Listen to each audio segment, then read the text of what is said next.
Morning, folks. Welcome to the Green Guru Podcast, Episode 1. I'm Trevor Parks. This is the podcast that's addressing the most important problems of today, and that is climate change. So today, I've been doing some research on dead zones. I'm sure that you're probably aware of dead zones. Maybe you've heard about the one in the Gulf of Mexico that's been reoccurring every year. It's pretty big. Say it's going to be the size of Massachusetts this year, spanning 8,700 square miles. It is. So let's take a step back for a second.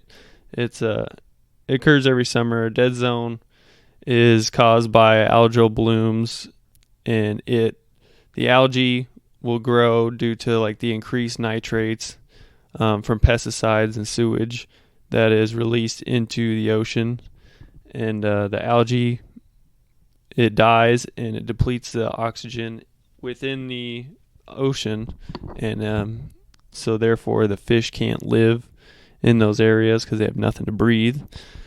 So it's a problem. It's a very big problem, and there's currently no solutions or nothing being done about this problem. It's just business as usual. Farming practices have not changed whatsoever. It's being driven by pesticides that are being washed away from Midwestern farms. It's being driven by Tyson food industry, the meat industry that is polluting the Mississippi River every year. They produce 55 million tons of manure every year that is being washed into the Mississippi. So here's some numbers. I pulled some numbers from NOAA. They posted an article last month in June 10th, 2019, talking about the Gulf of Mexico dead zone this year, and it's going to be bigger than it was last year. Surprise. Since there's been so much flooding in the Midwest this year, so much rainfall across the U.S., that there's been tons and tons of pesticide runoff into the Missouri, into the Mississippi. And it looks like 156,000 metric tons of nitrates and 25,000 metric tons of phosphorus. So those numbers you can't even really wrap your head around. I mean, it's mind-boggling how much of these chemicals are running off into the ocean, and our ability to influence the ocean ecosystem is like it's kind of hard to comprehend because it's so big. Like the numbers, it's tons of cities that are just contributing to this problem, and it's hard for one person to be at blame. I mean, the effect here it's pretty obvious because there's so much flooding and there's so many farms flooded. You kind of get a sense for how vast these farming operations are and how much there's so much runoff from these crops, and so much rainfall lately that you can definitely tell there's been an effect this year from just the Midwest alone. Many farms down here are flooded completely. They haven't even got crops planted and growing this year because their farms are underwater, under a considerable amount of water, a couple feet even, in some areas of like Glenwood, Iowa, and out west in Nebraska. Some of the farms are flooded out there. Yeah, that's just one of our dead zones. We actually have multiple. There's one in Chesapeake Bay. It's growing. It's going to be the largest in decades, according to the Baltimore Sun. They just put out an article last month. Chesapeake Bay once was a huge a huge fishery area, and now it is decimated. There's nothing really going to be there soon because there's no oxygen in the water whatsoever. There's been high levels of rainfall on the East Coast this year, and it's just decimated the ecosystem there in Chesapeake Bay. There's not much really more you can say. It's the same thing that's happening in the Midwest. The rainfall and the pesticide runoff in the sewage, that's just affecting the ecosystem there. And it's a bay, so it's stagnant water. There's not really any turbulation to put oxygen back in the system. It's just stagnant and flat, and all the algae is just growing there. It's overfished as it is, so the fish aren't eating the algae, and it's just things are not going well, and it's not being addressed enough by Massachusetts or the government there. I guess it's Maryland. My bad.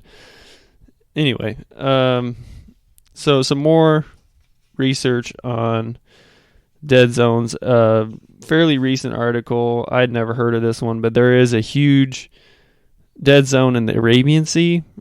It's been understudied because of the crime and piracy and the geopolitics of the area. It had never been studied before, but turns out that it's the world's largest dead zone, estimated 63,000 square miles and roughly the size of Florida. What do you do about that? It's already in place. Its established ecosystem is a dead zone. It's hard to affect a water mass that is that size. It's mind-boggling, these numbers. So the lack of oxygen is due to not so much agriculture in this case, but since it is it's a sea and it's in a very hot area in the equator, so these global temperatures are making it hard for fish and water life to survive there close to the surface is only where they can live, and the water's being depleted because it's so stagnant and it's so hot. So these algae are just taking over this sea, and there's nothing in place there either to solve the problem, but it hasn't even been addressed or didn't even know about it really. And another dead zone that is actually part of the EU, it's a Baltic Sea dead zone. There's a Nat Geo article about it. It's one of the largest dead zones on the planet. It is being driven by pesticides and sewage. The dead zone has grown significantly over the years. Overfishing is one of the largest drivers as well. Just like the other ones, you got these driving forces, and with the global temperatures and the rainfall, it's only going to get worse unless we address some of the pollution issues and the overfishing that we are obviously causing. Not to mention the CO2 production that we are causing, which it is a greenhouse gas. It does trap heat, and it is driving climate change. So that is where we're at today, and we need to solve the problems of tomorrow by acting today. And what the EU is doing about the Baltic Sea is they're planning to phase out phosphates in laundry and kitchen detergents, and they're putting more sustainable fishing regulations on the area so that fish are able to live there, reproduce, fight the algae production, basically. So moving on to this article I found in The Guardian, I kind of touched on it earlier about the meat industry. This is in 2017. Tyson Foods is the culprit of some of the dead zone expansion in the Gulf of Mexico. Like I said earlier, they dumped 55 million metric tons, 55 million tons of manure, which is just well, first you got to look back. They slaughtered 35 million chickens every week and 125,000 cows just to put it in your supermarket and put it on your plate. I mean, who needs that much food? We have an overproduction of food in this country. There's no reason for it. Most of it, a lot of times, foods get spoiled and we throw it away. There's always demand for meat because people love it so much, but we have an overproduction problem, and the overproduction is leading to a pollution problem, and it needs to be addressed before it's too late. So I propose in one of my solutions to put more stringent regulations on the meat industry, on meat production, as part of a national climate emergency program. So getting to some of the thoughts that I had on these articles, what's the future going to look like? I mean, we got these problems. What is our future going to look like if we don't do anything? It's a fair question, considering that there's no foresight being taken with our actions right now. So implementing some foresight would be a wise decision. So fish would be a rarity in the coming years. The collapse of ocean ecosystems is imminent, possibly. The time scale is what varies, but if we continue our actions, some of, if not all, the largest fisheries in the world will be desolate.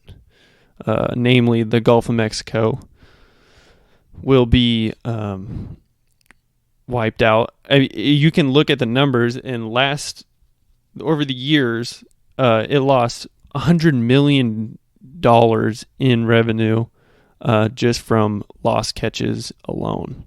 So the numbers are there. I mean, you can look at the data and see the shift in how much of the fish population has been wiped out already, and it's not regenerating because we keep, every summer it's a recurring cycle and just getting worse and worse and worse. So how could they repopulate without a change? So with no fish, you get no food for a lot of bird species, larger fish species that are predators, death of coral reefs. You can see Chasing Coral for that one. That's not even necessarily related. It's just being driven by climate change. But I'm sure pesticides have an effect on that too, and so does dead zones. You'll have starvation of many land animals, bears, other predators that feast on fish, flooding of coastal cities that's just being caused by rising global temperatures and rising sea levels. So it's sort of related, but also, I mean, you have the shutting down of beaches due to algal blooms. It's kind of a nuisance as it is, just for people, let alone the devastation that it has on entire ecosystems. So we'll have lower food production for humans because we won't have as many fish. Well, we're already facing soil erosion from tilling and over farming, and soil erosion is being accelerated with the higher rainfall that we've been having. I think there's some good in that too, because it's natural for these ecosystems to flood and sediment to be deposited. We've kind of disrupted the natural order of things by building so many levees, and you kind of just get natural flooding, like 100-year floods, to kind of correct the cycle. We try to make rivers straight and build around them, but really rivers change and watersheds change, and they kind of make erratic patterns. But we like things orderly and simple, and it's just not the way that nature operates. So there's always a battle with that, and I think flooding is actually a good thing, except for the fact that we put so much pesticides on these plants and it just gets put in the runoff. So there's an issue there. We'll get to that in a minute. And then another huge issue would be deforestation and habitat degradation due to farming, agriculture, animal agriculture, and just industry in general. I mean, our cities are growing, our population's growing, we're expanding, and we've already turned the Great Plains into a giant farm, essentially. I've driven across Nebraska many times, and I'd say probably 90% of it is farmland, easily. I remember in college rather, they say that 99% of the natural ecosystem, that means like prairie grasses, the grasses that used to be in the plains, have been replaced or just wiped out. There's only 1% of natural ecosystem left, and that's just a shame, I think, especially since so many animals have probably been lost due to their habitat being degraded, and they've been fragmented away from forests and other things. And it's caused by us, but it could be avoided. It's just the reason why it's so segmented is because of our land map system. Since we have I can't even think of what it's called. Our system, we organize plots of land in blocks, and there's literally just segments of blocks and roads that it's easily avoidable. We could just segment areas for natural habitat, but we didn't. We just took it all and turned it all into farmland, like acreages of farmland in each section, and called it good. So that's part of the solutions, is to reclaim some of this land and then turn it back into a natural sanctuary for some of these animals. I know we have some already, but I don't think it would hurt to have some more natural ecosystems that are a haven for wildlife in the Midwest. It's just a shame that we don't have more of these. I think national parks is one of the best things that America's ever done for world governments. We actually invented that. It was Teddy Roosevelt's thing, and now it's a status quo to get rid of those. So it just doesn't make sense, especially in this day and age. So another solution would be banning pesticides that are not sustainable. And by sustainable, I know it's a great buzzword, and it's everybody loves to say, oh, we got an eco-friendly product, oh, we're sustainable. In reality, they're not. Don't believe them. I would say 99% of products that say they're sustainable and eco-friendly have a large carbon footprint, are not sustainable, do not biodegrade, etc., etc. They are maybe partially more eco-friendly than the competition, or marginally better than the competition, but they are not zero emission, zero carbon footprint, sustainable, completely biodegradable. That is not a thing. That is not the status quo of industry right now. And that's where we should be heading, but we're really just making tiny baby steps, possibly, if that, in some industries. So, banning pesticides that are not sustainable or that do not cause hypoxia in the Gulf of Mexico. There you go. There's your definition. Put it in law. Banning phosphates in detergents. That's what Europe's doing. That's what we should be doing. National emergency for climate change. No brainer. As part of the national emergency for climate change, these things should be enacted, in my opinion. Putting a cap on meat production should be enacted, or at least putting more stringent regulations on their waste. That should be a high priority. Should definitely be addressed. And if not just that, in addition, more stringent regulations on the production of the feed.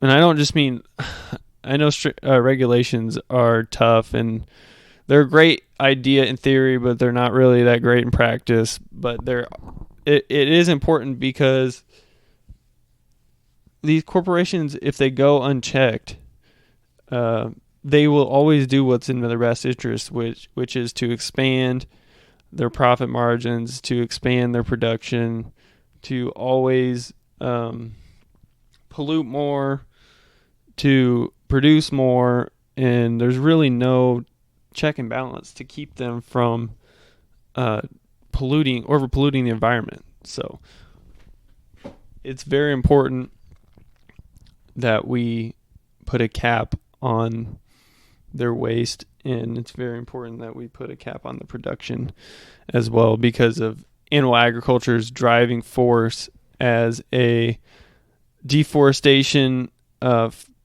force, and then also, like I said, animal degradation for habitats. They have a large carbon footprint due to the animals that they're raising, in spite of all the good things that they do. I mean, it's great to have tons of plants such as cornfields, but the carbon footprint and everything has been erased by the deforestation of the plains, the raising of the livestock, the production of the livestock, the pesticide usage. I mean, there's a lot more negatives than there are positives here.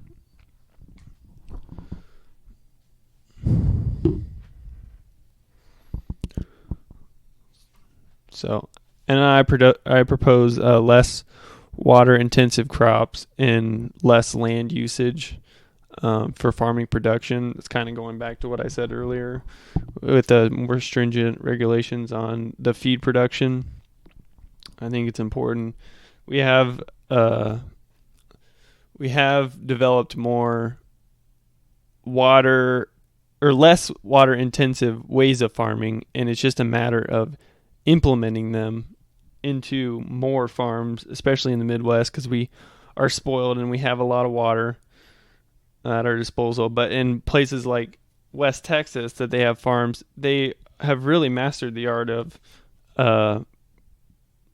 like low drip or no drip farming, where it's just they're basically putting water directly in the plant and nowhere else. So we've made great strides there. It's just a matter of implementing the technology and implementing the strategies there, because we should be conserving our water, especially since we are having such high levels of soil erosion, high levels of pesticide runoff. These are issues that are in the now that need to be addressed. So, and we have the solutions at our disposal. It's just a matter of using them. So, and then one more is biofixing by, I kind of don't understand what I'm saying here. So I was thinking there could be a solution to the dead zone problem, and I think it's potentially there. We just haven't thought of it yet. There might be a way to stimulate the ocean using some kind of machine, using some kind of biological agent to take out some of these algae. Not algicide, obviously, because that just would completely mess up the pH and the ecosystem further. But having some kind of machine to pump oxygen into the ocean, possibly, or to agitate the water so that you kind of get some airflow and some oxygen deposition into the ocean. I think it's possible. Having a biological agent put into the system somehow to kind of move things along. I think that would be a feasible solution. It would just have to be researched, and we would need to know that it wasn't an invasive species or something of that nature to take over the area and then hopefully not devastate things even further. But yeah, I think it's possible. There's a lot of smart people out there. I'm sure somebody could figure it out. And maybe a team. Who knows? But I think addressing the problem and working towards solutions is definitely the first step. Really addressing the problem as a country and making a national emergency would really do a lot for morale, do a lot for changing the mindset of people, changing the direction that we're heading in, because America's always been a large industry. You know, the businesses kind of do what they want, and it needs to change, because there's really no other way things should be done. There's just no sense to an ever-increasing GDP and an ever-increasing production flow. It's just not going to happen, and eventually there's going to be a drop-off, and I don't want to see the day when collapse of the ecosystem is the main cause of an economic collapse too. So that would just be magnitudes worse than financial crisis or what have you. So, I mean, we're on the brink of something, and action needs to be taken. So that about wraps it up.